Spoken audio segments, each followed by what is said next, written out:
Assalamualaikum warahmatullahi wabarakatuh. Waalaikumsalam warahmatullahi wabarakatuh. Alhamdulillah, wassalatu wassalamu ala sayyidina Rasulillah, sayyidina wa maulana Muhammad ibn Abdullah wa ala alihi wa sahbihi wa mawalah. La haula wa la quwwata illa billah, amma ba'du. Bapak-bapak, ibu-ibu, saudara-saudara kaum muslimin rahimakumullah. Sudah menjadi keyakinan dalam kehidupan kita bahwa segala yang ada permulaannya tentu akan ada penghabisannya. Setiap yang punya awal mesti akan punya akhir. Tidak ada keabadian dalam kehidupan dunia ini. Semuanya datang dan pergi silih berganti, berubah oleh pergeseran masa dan pertukaran waktu. Demikianlah kalau kita mau merenungi kehidupan dari alam di sekitar kita. Sejak dari kehidupan tumbuh-tumbuhan, binatang, sampai kepada kehidupan kita, makhluk bernama manusia. Lihatlah kita manusia misalnya. Dimulai sejak kita terlahir ke alam ini, keluar dari alam rahim ibu, menjadi bayi yang merah tidak berdaya, untuk kemudian berangsur meningkat menjadi anak-anak. Dari kehidupan anak-anak berubah lagi kita menjadi remaja dengan segala keceriaan dan kelincahannya, dan dari masa remaja naik lagi kita memasuki usia dewasa, untuk kemudian berangsur memasuki hari tua.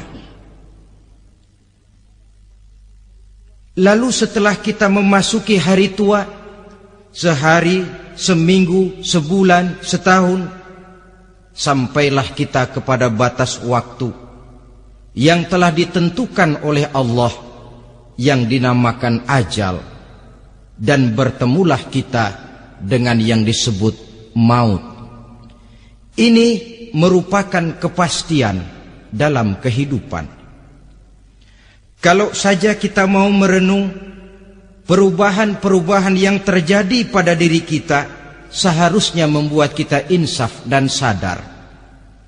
Di kala remaja kita begitu lincah, punya rambut yang hitam ikal berderai, punya lesung di pipit, punya senyum yang indah menawan setiap orang yang melihat, punya kulit yang kencang dan bersih. Manakala kita memasuki hari tua, perubahan frontal pun terjadi. Kulit mulai jadi keriput, rambut yang tadinya hitam ikal berderai mulai memutih, nikmat berkurang, gigi yang tadinya utuh dan sanggup mengunyah apa saja, satu demi satu permisi meninggalkan kita. Sangat boleh jadi dikala remaja kita senyum semua orang terpikat, dikala hari tua dengan kulit yang keriput dan gigi yang tidak ada lagi, manakala kita senyum mungkin orang bakal lari dari sekitar kita. Kemana keindahan yang tadinya begitu menawan? Kemana senyum lesung pipit yang tadinya menarik perhatian orang? Pergi meninggalkan kita, berubah oleh pergeseran masa dan pertukaran waktu. Nah, bila maut datang menjemput kita, selesailah kehidupan sampai di situ? Ternyata belum. Kalau lahir merupakan perpindahan hidup dari alam rahim ke alam dunia, maka mati hakikatnya merupakan perpindahan hidup dari alam dunia ini ke alam kehidupan yang berikutnya, yang dinamakan dengan alam barzah. Andai kata hidup cuma sekali, secara moral kita sanggup berkata, alangkah tidak adilnya Tuhan. Kenapa? Dalam kehidupan ini kan aneka ragam terjadi. Ada orang yang zolim, ada orang yang dizolimi. Ada orang yang membunuh, ada orang yang terbunuh. Ada orang yang kaya, ada orang yang miskin. Ada orang yang jujur, ada orang yang menghalalkan segala cara. Sehingga banyak ketidakadilan yang terlepas daripada pengadilan dunia. Lalu orang pun bilang, di dunia ini katanya banyak pengadilan tapi sulit keadilan. Di dunia ini mudah mencari pengadilan tapi sulit untuk mencari ketidakadilan. Andai kata hidup cuma sekali, tidak akan ada hidup sesudah hidup yang sekarang ini. Bagaimanakah nasib mereka yang lepas dari pengadilan dunia ini? Alangkah tidak adilnya Allah, andai kata tidak ada kehidupan sesudah hidup yang sekarang. Tentulah akan terjadi di mana orang menghalalkan segala macam cara untuk mencapai tujuan. Yang penting kan saya kaya, yang penting kan saya punya jabatan dan kedudukan tinggi. Kalau perlu jilat atas, jilat atas. Kalau perlu sikut kiri kanan, sikut kiri kanan. Kalau perlu injak bawah, injak yang bawah. Ini prinsip daripada orang-orang komunis. Dan pantas karena mereka tidak percaya kepada kiamat. Pantas karena mereka tidak percaya akan adanya kehidupan sesudah hidup yang sekarang ini. Maka saya menghimbau kepada seluruhnya, kita sudah kadang menyepakati negara ini berdasarkan Pancasila. Kita sudah kadang konsensus bahwa PKI dengan seluruh ajarannya tidak punya hak hidup di bumi Pancasila yang kita cintai ini. Maka salah satu ajaran PKI tujuan menghalalkan cara. Kita orang Indonesia yang berbudi pekerti luhur, yang punya nilai budaya tinggi, janganlah sampai mencaci PKI, membubarkan PKI, mengutukkan PKI, tapi dalam kehidupan sehari-hari prakteknya prinsip komunis kita pakai. Apa itu? Tujuan menghalalkan cara. Asal sudah tujuan tercapai, cara apapun saja halal. Itu pandangan hidup orang yang tidak percaya kepada adanya hari akhirat. Sebagai muslim yang yakin akhirat ada, kiamat pasti akan datang. Hidup tidak cuma sekali.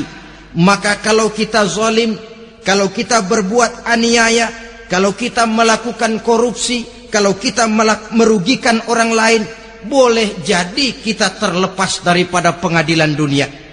Tapi ingatlah, kita tidak akan pernah lepas dari pengadilan Allah. Pengadilan Qadhi Rabbul Jalil, di mana kita akan diadili dengan seadil-adilnya. Dan tidak satu perbuatan yang bersifat salah, yang bagaimanapun kecilnya, yang akan lepas dari pengadilan di akhirat itu nanti. Pantas saja kalau satu hari malaikat Jibril datang menasehati Rasulullah sallallahu alaihi wasallam, yang artinya juga menasehati kita semua. Apa kata malaikat Jibril kepada baginda Nabi? Ya Muhammad, ish ma syi'ta fa innaka mayyitun. Hai Muhammad, hiduplah semau kamu, tapi jangan lupa kamu pasti akan mati.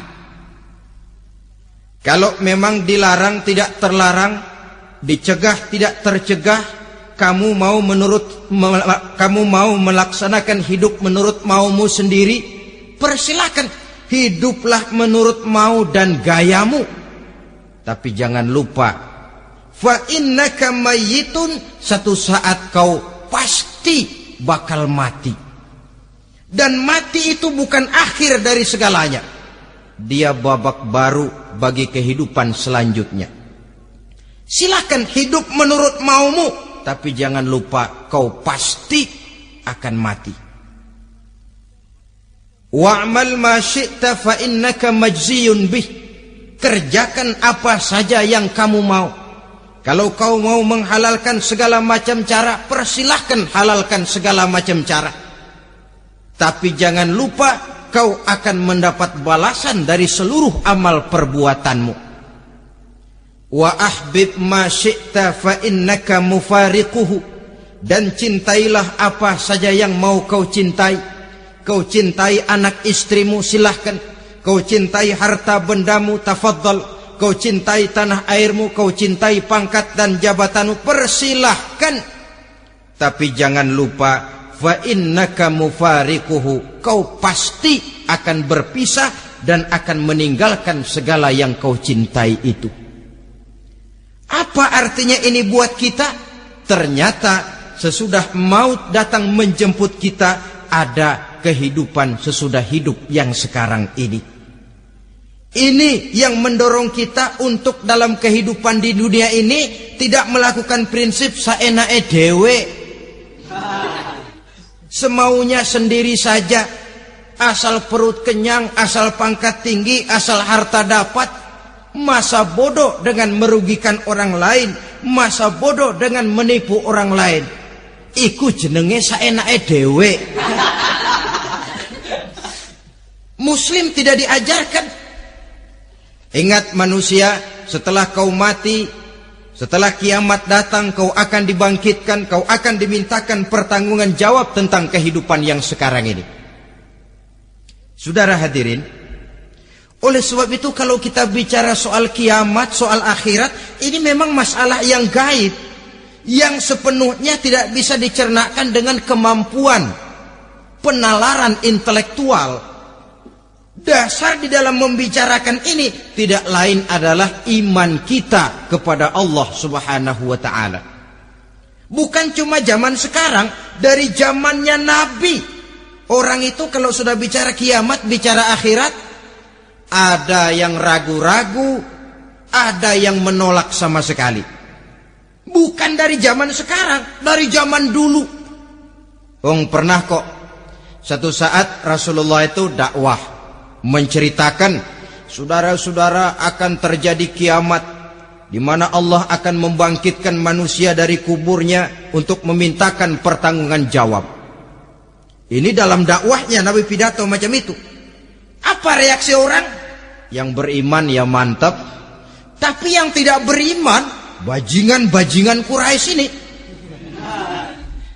mereka bertepuk tangan, mengejek, mencaci. Malahan ini yang luar biasa, ada dua orang kafir namanya Ubay bin Ka'ab dan Al-As bin Wa'il. Mendengar pidato macam ini, mereka buru-buru pulang ke rumah. Ngapain? Ngambil pacul. Lalu berangkat nyari kuburan tua. Dia gali itu kuburan. Tulang-tulangnya diangkut, dibawa ke depan Nabi. Ya Muhammad, tulang-tulang yang udah hancur begini, siapa yang bisa ngidupin lagi? Yang macam-macam aja kamu Muhammad. Nggak rasional, nggak masuk akal. Allah menjawab. Apa kata Allah? Wa daraba lana mathalan wa nasiya khalqah. Qala man yuhyil 'izama wa hiya ramim. Qul yuhyiha alladhi ansha'aha awwala marrah wa huwa bikulli khalqin 'alim. Mereka memberikan perumpamaan kepada kami, kata Allah. Mereka melupakan asal kejadiannya. Mereka bertanya, siapa yang sanggup menghidupkan tulang belulang yang sudah hancur kayak begini? Qul yuhyiha alladhi ansha'aha awwala marrah. Katakan kepada mereka Muhammad, yang akan menghidupkannya adalah Dia yang telah menciptakannya pertama kali dulu. Kalau Dia sanggup menciptakan, Dia tentu lebih sanggup lagi untuk mengembalikan reproduksi ciptaan itu sebagaimana semula. Yang paling kasihan yang ragu-ragu. Akhirat itu ada apa enggak sih? Kiamat itu ada apa enggak sih? Lantaran ragu-ragu, terombang-ambing dia antara harapan dan putus asa, antara kenyataan dan idealisme. Ada yang buta sama sekali 100% terhadap keadaan-keadaan sesudah mati. Perhatian mereka hanya tercurah kepada kehidupan sebelum mati. Yang mereka perhatikan siang dan malam tidak lebih daripada urusan perut. Pergi pagi, pulang sore, peras keringat, banting tulang. Cuma soal makan, soal minum, soal pakaian, soal kendaraan, soal rumah tangga, soal anak, soal istri. Yang mereka pentingkan hanya soal-soal politik misalnya, ekonomi, pembangunan dan industri. Untuk soal-soal kayak begitu giat betul, habis seluruh waktu untuk memikirkan, meningkatkan kebudayaan, politik, sosial, ekonomi. Kadang-kadang kurang tidur, kurang istirahat, berkeliaran ke sana kemari ke tempat yang jauh-jauh, sampai kadang-kadang terkena stres, penyakit darah tinggi, ginjal, lever, untuk memikirkan hal-hal yang semata-mata karena dunia saja. Lantas boleh jadi mereka mendapatkan kekayaan yang berlimpah ruah, mendapatkan kedudukan yang tinggi, nama yang semerbak, dikenal orang di barat dan di timur, di utara dan di selatan. Tetapi alangkah kecewanya mereka jikalau datang ajal menjemput nyawa, mati mereka, meninggalkan harta yang banyak, nama yang masyhur. Mereka disebut dengan jasa-jasanya. Radio memberitakan, TV menyiarkan, koran-koran memuat. Bahkan nama mereka kadang-kadang dikenang 2-3 tahun setelah wafatnya. Tetapi dalam pada itu, roh mereka merintih, mengeluh, menderita, karena dilemparkan oleh Allah ke tempat-tempat yang kotor. Penyesalan yang sudah tidak akan ada gunanya lagi. Saudara-saudara kaum muslimin rahimakumullah. Oleh karena itu, kehidupan akhirat bukanlah dongeng dan takhayul, bukan khurafat dan hayalan. Kehidupan akhirat, hari kiamat adalah kebenaran dan kepastian. Dalam surah Al-Hajj ayat ke-7, Allah Subhanahu wa taala menyatakan, "Wa anna as-sa'ata atiyatun la raiba fiha wa anna Allah yab'atsu man fil qubur." Dan bahwasanya kiamat itu sesungguhnya adalah sesuatu yang pasti dan tidak ada keraguan-raguan lagi di dalamnya. Dan bahwasanya Allah sungguh-sungguh akan membangkitkan manusia dari kuburnya masing-masing. Nah, kalau kita sudah yakin kiamat sesuatu yang pasti adanya, akhirat sesuatu yang pasti adanya, dari mana pembicaraan tentang kiamat ini kita mulai? Tentu dari diri kita. Marilah kita mencoba melihat proses perjalanan hidup ini sampai kita memasuki kiamat. Hadirin, tidak ada makhluk secantik manusia. Tidak percaya, pernah ke Ragunan? Nah, saudara masuk ke kebun binatang, segala macam makhluk ada di situ. Ratusan macam jenis binatang. Bandingkan dengan saudara, kira-kira cakep mana?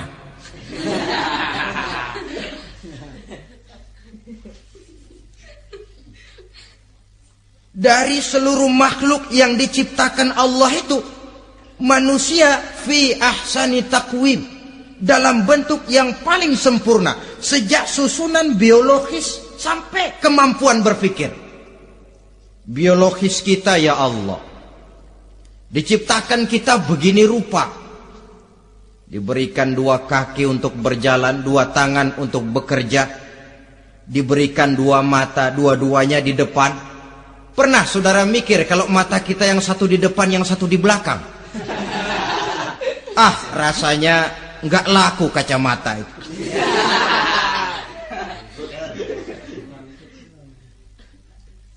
Diberikan hidung dengan 2 lubang, tahu betul Allah ke bawah lagi lubangnya. Coba pikir kalau lubang hidung kita menghadap ke atas. Aduh, kalau musim hujan repot jagain hidung. Laqad khalaqnal insana fi ahsani taqwim. Sungguh telah kami ciptakan manusia dalam bentuk kejadian yang paling sempurna ketimbang makhluk-makhluk Allah lainnya. Nah, kesempurnaan manusia ini oleh karena hidupnya terdiri dari 2 unsur pokok. Pertama unsur jasmani dan kedua unsur rohani. Jasad dan roh. Jasad yang terlihat sekarang ini, potongan saudara yang ngejedok di depan saya ini jasad saudara. Ini yang berasal dari sari pati makanan yang dimakan oleh bapak ibu kita. Lalu hasil kerjasama yang baik antara ibu dengan bapak, terwujudlah kita.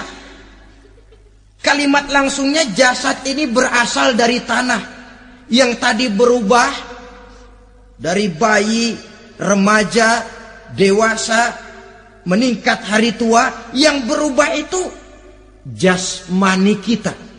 Kenapa? Karena jasmani itu materi, benda, daya tahannya terbatas. Dia berubah oleh pergeseran masa dan pertukaran waktu. Apa ada orang makin tua makin cakep?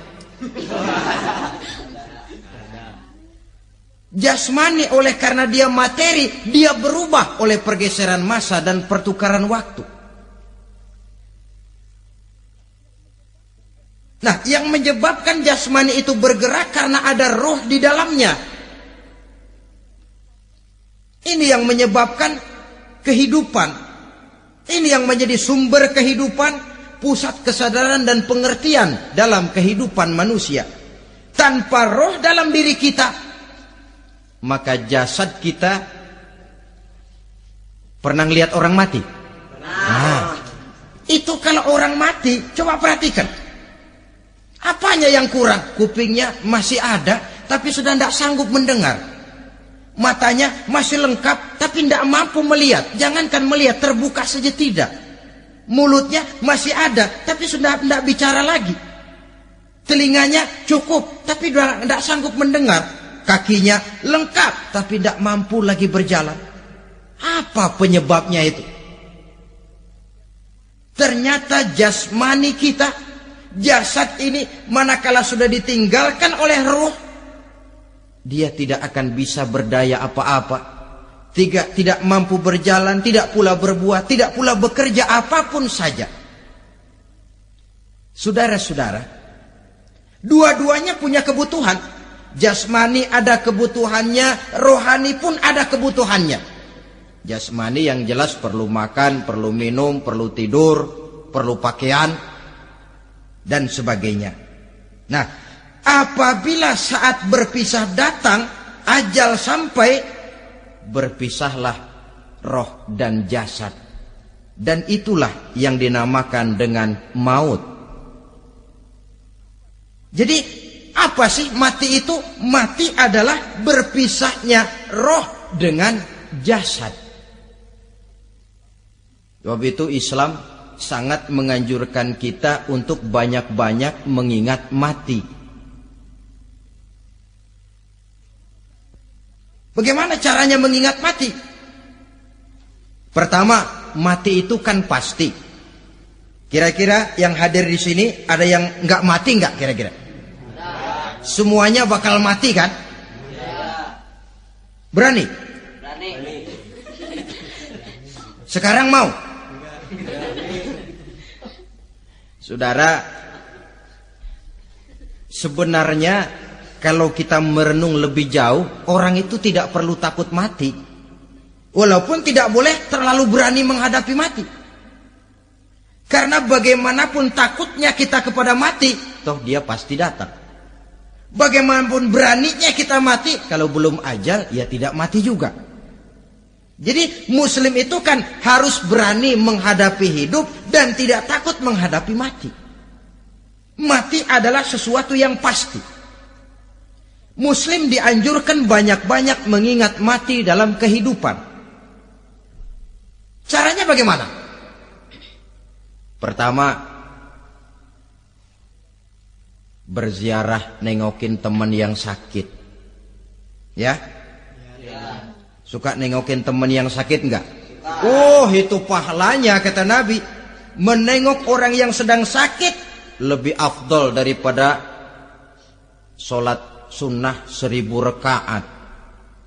Apa pernah saudara sembahyang sunnah sampai 1000 rakaat?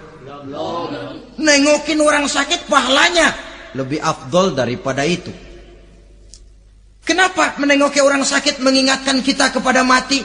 Iya ya, ini teman saya yang kemarin segar banget, bercanda sama saya, ketawa sama-sama, sekarang terbaring tidak berdaya, hilang kemampuannya, hilang keceriaannya, sakit. Iya kalau sembuh, kalau ajar, iya sekarang giliran dia, kalau jatuh ke saya. Lalu menghibur teman dengan kata-kata yang enak, yang akan mendatangkan sugesti supaya dia cepat sembuh. Jangan nengokin orang sakit jujur. Sakit apa lu? Perut. Emang teman gua kemarin sakit begini mati. Wah, itu orang bisa jadi shock lantaran etika kita tidak akan sampai ke sana. Menjenguk orang sakit akan mengingatkan kita kepada mati. Apalagi ziarah kubur. Ada yang orang tuanya sudah meninggal? Kalau ada, ya tidak bisa tiap hari, sekurang-kurangnya seminggu sekali. Jumat pagi misalnya, ziarah kita ke kubur. Sehingga kalau kita masuk kubur kan ada etikanya. Assalamualaikum ya ahlal kubur wa inna insyaallahu bikum lahikun. Hai penduduk kubur, keselamatan bagi kamu dan kami yang masih hidup sekarang ini insyaallah pasti bakal nyusul kamu. Iya, yang kemarin gagah benar sekarang terbaring tanpa daya. Ini unggukan kuburannya. Yang kemarin ada sekarang sudah tidak ada. Kemana dia? Kami satu saat pasti akan begini. Ingat mati. Lalu apalagi yang bisa membuat kita ingat kepada mati? Mengawal jenazah. Bukankah sangat dianjurkan oleh agama? Bahkan kalau bisa sejak mengurusnya, memandikannya, mengkafankannya, menyolatkannya untuk kemudian mengantarnya ke kubur. Hari ini saya antar dia ke kubur, besok boleh jadi saya yang diantar orang. Hari ini saya solatkan dia, besok boleh jadi saya yang disolatkan orang. Hari ini saya masukkan dia ke liang lahat, besok mungkin giliran saya dimasukkan orang ke liang lahat. Ingat mati, tumbuh kesadaran. Lalu daya positifnya dalam kehidupan apa? Nah, saudara-saudara hadirin, orang yang mengingat mati bukan lantas menjadi lemah dalam kehidupan, menjadi putus asa, sedikit semangat, terbentur kesulitan, mudah frustasi. Bukan itu tujuannya kita diperintah mengingat mati.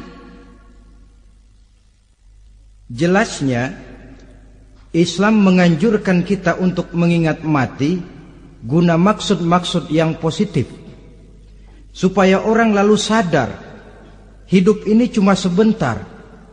Maka mumpung hidup, nah ini mumpung, tapi mumpung yang baik.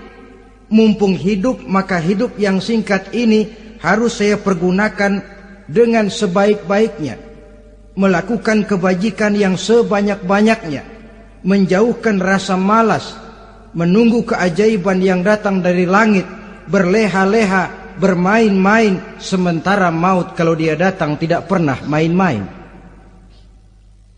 Pantas kalau seorang penyair bernama Syauqi memesankan tazawwad bittaqwa fa innaka la tadri idza hanna al-lailu hal ta'ishu ila al-fajri kam min sahihin mata min ghairi illatin wa kam min alilin 'asha hinan min ad-dahri. Persiapkan dirimu dengan takwa, sebab kamu tidak tahu apabila malam datang kamu masih bisa hidup apa enggak besok pagi. Apa ada jaminan saudara yang kumpul di depan saya malam ini besok masih bisa hidup? Tidak. Ada jaminan? Tidak. Tidak ada sama sekali. Kam min sahihin mata min ghairi illatin. Berapa banyak orang sehat mati enggak pakai sakit lagi. Sebabnya kadang-kadang ringan saja. Ada yang cuma jatuh di kamar mandi mati. Ada yang cuma ketiban pensil. Iya, kalau ketiban pensil 3 peti masa enggak mati.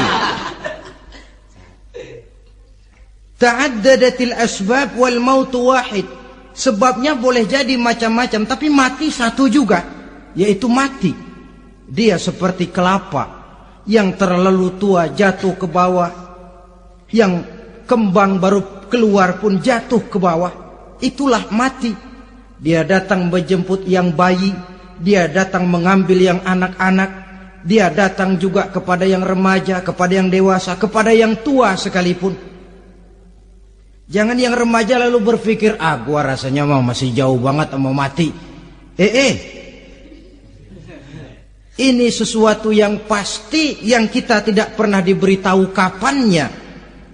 Kalau dikasih tahu kapannya kan kita bisa, umpama malaikat maut datang ke rumah saya, saudara Zainuddin kau mati 80 tahun lagi. Wah, saya kan berhitung, masih lama, poya-poya aja dulu Tapi ini tidak pernah diberitahu kepada kita. Lantaran tidak diberitahu itulah kita perlu bersiap-siap dengan selalu mengingat-ingat mati yang mendorong kita untuk berbuat positif. Satu contoh peringatan mati yang mendatangkan positif pada peristiwa ketika turun perintah hijrah. Ketika di Mekah sudah terpepet turun perintah hijrah. Ini sahabat yang berangkat hijrah, jangan dikira semua bulat hati. Ada yang mikir, kalau saya hijrah berangkat dari Mekah ke Madinah, nanti di tengah jalan dicegat oleh kafir Quraisy lalu dibunuh, mati saya. Takut mati. Allah peringatkan, kullu nafsin za'iqatul maut. Kamu disuruh hijrah saja takut mati, padahal kamu tahu semua yang hidup bakalan mati. Diam saja di Mekah mati, hijrah ke Madinah pun akan mati. Mendengar ayat ini, Sayyidina Umar bin Khattab seperti dibakar semangatnya. Kalau sebagian sahabat hijrah sembunyi-sembunyi, beliau mau hijrah itu malah bajingan Quraisy dikumpulkan dekat Ka'bah. Pidato, ya ma'syara Quraisy, dedengkot Quraisy, dengerin. Besok pagi yang namanya Umar bin Khattab mau hijrah dari Mekah ke Madinah. Siapa yang kepengen kepalanya berpisah dengan badannya, persilahkan cegat Umar di jalanan. Besok dengan tenang dia berangkat hijrah, gak ada yang berani nyegat. Tuh Quraisy juga barangkali mikir, gue ngapain nyegat penyakit. Begitu ingat mati, timbul semangat juang, timbul semangat berbuat. Ini ingat mati yang positif, bukan yang melemahkan semangat. Dah jangan kerja rajin-rajin dah, lu bakalan mati. Ini ingat mati yang salah pasang. Ingat mati seharusnya mendorong manusia untuk berbuat lebih tekun. Allah memberikan peringatan, qul innal mauta allazi tafirruna minhu fa innahu mulaqikum. Katakan, maut yang kamu akan melarikan diri daripadanya, yang kamu takuti benar dia pasti akan datang menjemput kamu. Saudara-saudara hadirin yang saya hormati, datangnya memang tidak kita harapkan yang namanya maut, Tapi sekali dia datang, tidak ada pintu tempat kita lari. Dia memang tidak pernah kita undang, tapi sekali dia datang mengetok pintu, kekuatan apa yang bisa menolak? Dia sebuah tanda seru dalam kehidupan. Apa yang menyebabkan orang takut mati? Pertama barangkali karena dia tidak tahu bagaimana kehidupan sesudah mati. Alam kubur gelap, alam akhirat gelap, sehingga dia bingung. Lantaran bingung lalu jadi takut.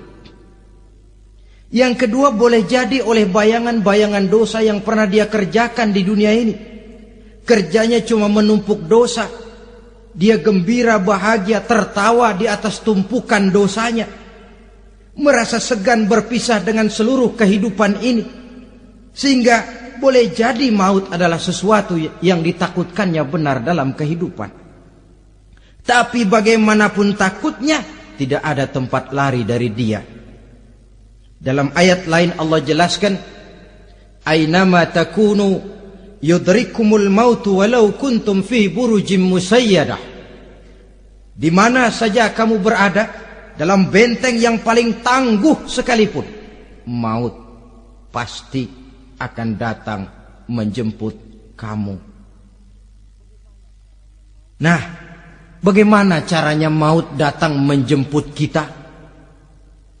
Bila datang dia, sang malaikat pencabut nyawa, malaikat Israel namanya, hendak mengambil ruh kita. Dalam suasana macam begitu, di akhir kehidupan dunia, dalam berhadapan dengan sakaratul maut, terbagilah manusia dalam dua bagian besar. Pertama, yang menghadapi sakaratul maut itu dengan husnul khatimah, baik di akhirnya, sehingga pada saat ruhnya berpisah dengan jasadnya, kelihatan dia seperti senyum, mukanya cerah. Bahkan sebelum itu boleh jadi dia sempat meninggalkan pesan-pesan yang baik. Ada yang sempat azan, ada yang sempat baca Quran. Pernah kan nemui orang yang mau mati seperti itu? Yang sempat azan, yang sempat baca Quran, yang sempat meninggalkan wasiat-wasiat yang baik. Sebab apa? Malaikat maut datang menjemput mereka juga dengan baik-baik. Dicabut ruhnya perlahan-lahan, tapi sungguh pun perlahan-lahan. Pedihnya, sakitnya tetap tiada tara. Rasulullah Sallallahu Alaihi Wasallam, dikala beliau hendak berhadapan dengan sakaratul maut, diceritakan mencelupkan tangannya ke dalam gelas berisi air, lalu mengusapkannya ke muka beliau seraya berdoa, "Ya Allah, mudahkan saya dalam menghadapi sekarat ini." Beliau juga yang mengatakan bahwa sakitnya sakaratul maut sama dengan 300 kali bacokan pedang. Sehingga kita diajarkan doa, di antara doa selamat itu kan ada, Allahumma hawwin alaina fi sakaratil, ya Allah, mudahkan saya di dalam menghadapi sakaratul maut itu. Ketika ruh ini keluar dari jasad, mata masih mengikuti ruh itu. Sehingga kadang-kadang ada yang matanya terbelalak dan tidak sempat ditutup, terbuka terus, mengikuti ruh itu keluar dari jasadnya. Adapun golongan kedua, manusia yang ketika berhadapan dengan sakaratul maut mendapatkan su'ul khatimah, jelek di penghabisannya. Sekaratnya sudah setengah mati, lalu jelek juga di akhirnya, mati dalam keadaan yang tidak baik, tidak terpuji. Ada yang lagi megang kartu, mati. Ada yang lagi di tempat ngadu ayam, mati. Ada yang lagi di tempat pelacuran, mati. Ada yang lagi megang botol minuman keras, mati. Nih barangkali malaikat maut gemes banget nariknya, lu bajingan, lu tarik terus ya, lampu. Mati su'ul khatimah. Makanya bagus itu. Kadang-kadang di majelis-majelis taklim kan sering dibaca, ya Allah biha, ya Allah biha, ya Allah bihusnil khatimah. Kan ada itu? Ada enggak? Saudara hadirin, mohon agar oleh Allah kita diberikan husnul khatimah, baik di saat ruh akan berpisah dengan jasad. Ini sesuatu yang pasti. Sang malaikat maut datang menjemput nyawa. Setelah ruh berpisah dari badan, maka tinggallah sang badan, ditangisi oleh semua yang kita tinggalkan. Sehingga kepada putrinya Fatimah, ketika malaikat maut datang hendak menjemput baginda Nabi, beliau berkata kepada anaknya Fatimah, kamu tahu siapa yang datang? Saya tidak tahu Bapak. Yang datang hadimul lazat. Itu dia yang menghancurkan seluruh kesenangan dunia. Wa qati'us syahwat. Yang memisahkan kita dengan seluruh yang kita cintai. Dia malaikat maut, Pak. Manakala jasad sudah ditinggalkan oleh ruh, itulah yang dikerubungi orang. Anak menangis, istri menangis, orang tua bersedih, teman-teman merasa kehilangan, menangisi jasad. Diuruslah jasad kita, dimandikan sebagaimana mestinya, dikafankan dengan kain putih 3 lembar, itu yang hendak kita bawa kembali ke tempat asal kita. Pakaian sutra, jas yang mereknya Switzerland wool, kain yang Samarinda, sepatu yang Belly atau Beltoni, jam tangan yang Rolex, kendaraan yang serba mewah, tidak ada yang menyertai kita. Kain putih 3 lembar itu saja lagi. Demi setelah dikafankan, dibujurkan kita menghadap ke arah kiblat, orang banyak pun datang menyolatkan kita dengan 4 takbir, diiringi dengan doa, lalu upacara pelepasan, berangkat kita meninggalkan anak, istri, suami, kampung halaman, tanah air, bahkan alam dunia ini. Selamat tinggal alam dan seluruh isinya. Tinggallah yang tinggal. Saya akan kembali ke tempat asal dari mana saya datang, untuk kembali mempertanggungjawabkan seluruh perbuatan saya dalam kehidupan ini. Manakala upacara pelepasan selesailah sudah, dimasukkan kita ke keranda jenazah, digotong orang, bismillah wa ala millati rasulillah, dibawa ke tempat peristirahatan terakhir katanya. Padahal dulu kalau mau kita istirahat, ke villa lah kita, ke Bali lah kita, ke Hong Kong lah kita, ke tempat-tempat tamasya yang indah. Oh, rupanya akan sampai juga perjalanan menuju tempat peristirahatan terakhir, yang luasnya tidak akan lebih dari 2 kali 1 meter. Diusung orang kita, diantarkan orang banyak. Manakala sampai ke atas liang lahat, pengusung jenazah dibuka, diturunkan kita ke liang lahat, dibaringkan. Gumpalan tanah akan jadi bantal kita. Muka dibuka, dihadapkan ke arah kiblat. Setelah itu ditutup liang lahat kita dengan kayu. Masih belum kurang, diuruk dengan tanah. Yang menguruk orang-orang yang tadinya mencintai kita, menyayangi kita. Tapi ketika jasad sudah ditinggalkan ruh, habis rupanya cintanya. Coba jasad kalau sudah ditinggalkan ruh, 3 hari aja di rumah, serem. Ya mayit, siapa yang betah nemenin mayit?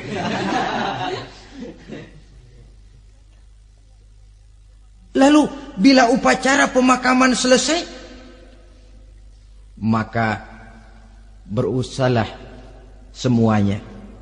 Para pengantar akan kembali ke rumahnya masing-masing. Maka masuk kita ke alam kehidupan, yaitu yang disebut alam barzah atau alam kubur. Apa selesai hidup sampai di situ? Tidak. Hanya beberapa langkah setelah yang mengantar kita pulang. Diriwayatkan dalam hadis Bukhari dan Muslim, bila seseorang sudah diletakkan di kuburnya, lalu yang mengantar kembali pulang, maka roh si mayit akan dapat mendengar bunyi terompah orang yang pulang itu. Bunyi terompahnya terdengar. Datang dua malaikat menanyakan dia dengan pertanyaan-pertanyaan yang kalau bisa dijawab dengan betul,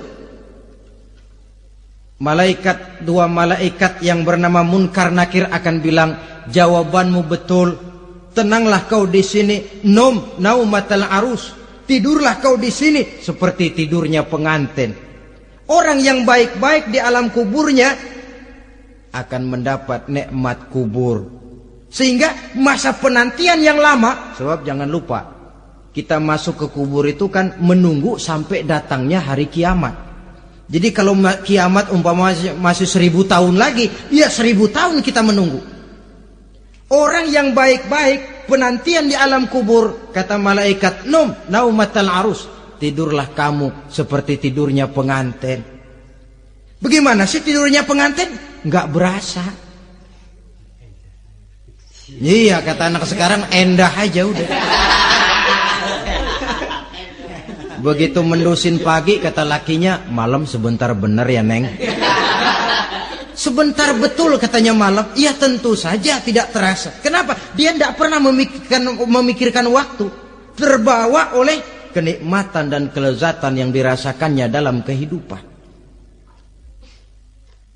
Tapi orang kafir, orang yang dosanya bertumpuk, tidak sanggup menjawab pertanyaan dua orang malaikat, maka dia akan mendapat azab di alam kuburnya terus menerus siang dan malam sampai datangnya hari kiamat. Ibarat maling ayam ketangkep, belum masuk pengadilan udah digebugin duluan. Kan begitu kan? Ada maling ayam nggak di sini? Nah, itu yang nyaut tadi pengalaman itu. Di sidang belum divonis, belum digebugin babak belur. Saudara hadirin, maka alam kubur bisa merupakan raudhatun min riyadil jannah. Taman di antara taman-taman surga, pun juga bisa merupakan hufratun min hufarin niran, menjadi liang daripada neraka. Ada lagi riwayat yang dari Imam Muslim yang diperoleh dari Zaid bin Sabit. Zaid bin Sabit cerita, satu hari kami bersama Rasulullah SAW berada dalam kebun kepunyaan Bani Najjar. Rasulullah sedang duduk di atas keledai. Tiba-tiba entah bagaimana itu keledai terkejut, kaget, berontak, hampir Rasulullah jatuh. Rasulullah kemudian bertanya, rupanya di kebun itu ada kuburan tua, 5 atau 4 kuburan. Rasulullah lalu bertanya, saudara-saudara ada yang tahu nggak ini kuburan siapa? Nggak ada ya Rasulullah. Memang kenapa? Ini penghuni kuburnya lagi disiksa oleh Allah. Andai kata boleh saya mohon kepada Allah supaya kamu dengar seperti yang saya dengar, andai kata saja kamu kuat mendengarnya, saya pasti akan berdoa. Tapi sayang, saya yakin kamu pasti tidak akan kuat mendengar mereka mendapat azab di kuburnya. Hadis sahih riwayat Imam Muslim dari Zaid bin Sabit. Kehidupan di alam barzah. Pak, iya kalau yang matinya dikuburin. Lah kalau yang matinya diceburin ke laut, dibakar, di medan perang hilang gak ketahuan kemana jenazahnya. Saudara, hilang kek, dikubur kek, di dalam lautan direndam kek, itu kan cuma logika kita. Menurut Allah tidak ada perbedaan orang mati dikubur di dasar lautan, atau dibakar sampai jadi abu, atau gugur di medan perang tidak ketemu jenazahnya. Entah mereka tetap masuk ke alam barzah namanya. Jasad boleh hancur, tapi roh sebagai sumber kehidupan, pusat kesadaran dan pengertian, dia tetap ada, mengalami kebahagiaan dan kegembiraan, atau mengalami kepedihan dan penderitaan, bergantung kepada amalan yang kita lakukan dalam kehidupan di dunia ini. Maka dalam Yasin tadi kan jelas, qul yuhyiha alladzi ansha'aha awwala marrah, yang menghidupkan mereka yang dikubur di dasar lautan, mereka yang dibakar sampai jadi abu, yang akan menghidupkan ialah Allah yang menciptakan mereka dulu pertama kalinya. Jadi kalau sudah ada aslinya, ya tentu tidak perlu contoh lagi, akan sangat mudah membuatnya. Orang tua kita, keluarga kita yang sudah berpulang, mereka di alam barzah sekarang ini bisa mendapat nikmat kubur, bisa mendapat azab kubur, bergantung amalan mereka dalam kehidupan di dunia ini. Dalam Musnad Imam Ahmad dan Sahih Abi Hatim malah ada tambahan riwayat, orang yang banyak kebajikannya di dunia, amalannya akan datang menemani dia. Sholatnya dekat kepalanya, puasa sebelah kanan, zakat sebelah kiri, menghibur dia. Malahan dikatakan berbentuk orang yang cantik menemani dia di alam kuburnya. Aneh, dia tanya, man anta lam ara fid dunya ajmal minka. Siapa kamu? Di dunia ini belum pernah saya melihat orang secantik kamu. Dia jawab, ana amaluka soleh. Saya adalah amalmu yang soleh yang kau kerjakan waktu di dunia. Saya sekarang diperintahkan untuk menemani kamu di sini. Alhamdulillah. Sedangkan amalnya yang jahat akan datang dalam bentuk yang menyeramkan menemani dia di sana. Bayangin deh, di kuburan ditemenin yang serem-serem. Sama juga di dunia. Di dunia, kalau kita di tempat gelap ditemenin orang cakep, enak nggak? Enak. Wah, pengalaman. Tapi coba bayangin, sudah tempatnya gelap, yang nemenin jelek nggak ketulungan, gerah kita. Nah, saudara hadirin yang saya hormati, lalu bagaimana tempat arwah-arwah yang sudah kembali menghadap Allah yang disebut mustaqarrul arwah itu? Macam-macam tingkatannya sesuai dengan profesi dan amalannya waktu di dunia. Ada roh-roh itu yang setelah pisah dengan jasad, artinya mati, ditempatkan di tempat yang disebut a'la iliyin, tempat yang tertinggi. Siapa ini? Arwahnya para nabi dan para rasul. Ini fi a'la iliyin, di tempat yang tertinggi. Arwahnya para nabi, arwahnya para rasul. Dan karena kita bukan nabi, bukan rasul, ya jangan mimpi dapat tempat fi a'la iliyin. Kecuali kalau Allah menghendaki, itu hak prerogatif Allah. Tapi kan tidak adil kalau Allah melakukan itu. Ini kelompok roh-roh yang masuk golongan VIP. Wah, the first class. Para nabi, para rasul. Lalu ada pula roh-roh itu yang setelah pisah dengan jasadnya diumpamakan seperti burung-burung hijau yang berterbangan di perkebun-kebunan surga. Roh siapa mereka ini? Rohnya para syuhada, orang-orang yang mati syahid gugur membela agama. Nah, ini bedanya orang mati syahid dengan pahlawan, ya. Apa bedanya syuhada dengan pahlawan?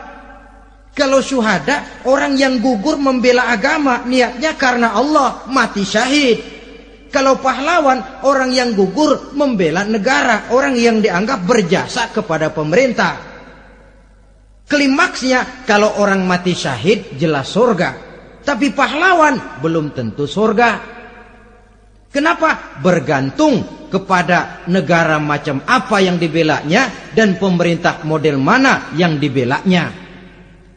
Di negara-negara komunis misalnya, banyak nggak pahlawan?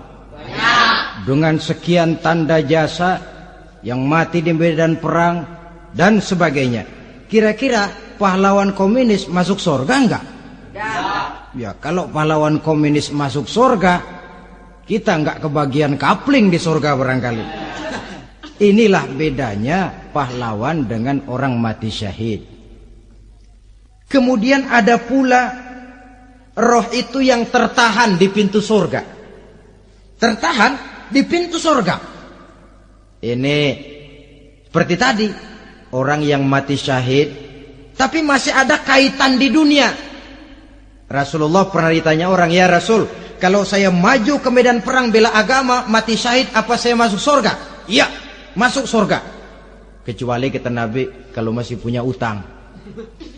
Nah, tertahan di pintu surga. Ada pula roh itu yang tertahan di alam kuburnya. Ini umumnya seperti tadi itu. Ada mempunyai dosa, mempunyai kesalahan, sehingga merasakan azab kubur. Ada juga roh itu yang tertahan di permukaan bumi. Mereka yang dalam hidup selalu menumpuk dosa-dosa yang besar, meninggal sebelum keburu untuk bertaubat. Saudara hadirin yang saya hormati, inilah yang kita khawatirkan. Sebab jikalau pada saat roh sudah datang, jikalau saatnya roh datang berpisah dengan jasad, menemukan sakaratul maut, saat itu taubat sudah tidak akan ada gunanya lagi. Masuk ke alam kubur, mendapat azab kubur sampai datangnya hari kiamat. Berapa lama di alam kubur ini? Menunggulah kita sampai datang saatnya kiamat. Nah, saudara-saudara, apa tanda-tanda hari kiamat? Kapan dia akan datang? Bagaimana hal ihwal manusia pada saat terjadi kiamat? Bagaimana alam ini? Bagaimana perhitungan di padang mahsyar? Insya Allah akan saya ungkapkan pada bagian kedua dari ceramah ini. Insya Allah kita akan lanjutkan pembicaraan ini sampai kepada terminal paling akhir, surga dan neraka. Inilah saja pertemuan kita pada kesempatan kali ini. Terima kasih banyak atas segala